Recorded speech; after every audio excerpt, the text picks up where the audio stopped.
আরে বাবা জসিম, তুমি কি আমার হেনারে দেখছো? হেনারে তো কোথাও খুঁজে পাইতেছি না। আরে চাচি হেনারে পাইতেছেন না মানে? হেনা তো এখানে আসে নাই। কি বলো বাবা, তোমাদের পাশে আসে না? যাই ওর খালার পাশে খোঁজ নিয়ে দেখি। আচ্ছা ঠিক আছে চাচি, দেখেন। কাকা কাকা, সকাল থেকে আমার ছোট বোন হেনাকে খুঁজে পাচ্ছি না। আপনারা কি কোনো জায়গায় দেখছেন? না তো ভাই, হেনা তো কোথাও দেখছি না। কি কোন কাকা, কোনো জায়গায় দেখেন নাই? আচ্ছা থাকেন, আমি যাই।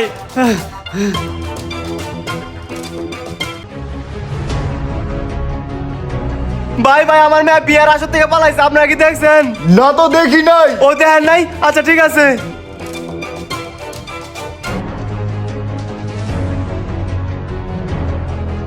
এই, তোমরা যে হ্যানারে খুঁজতে গেছিলে, হ্যানারে কোথাও পাইছো? না, ওর খালার পাশে গেছিলাম, ওর চাচির পাশে গেছিলাম, কোথাও পাই নাই। কি কও, তুমি পাও নাই? ওই তুই দেখছো? না আব্বা, আমিও কোনো জায়গায় দেখি নাই। এখন আর কি করার, চলেন আমরা পুলিশের কাছে যাই, যা করার পুলিশি ব্যবস্থা নিব। তাড়াতাড়ি চল।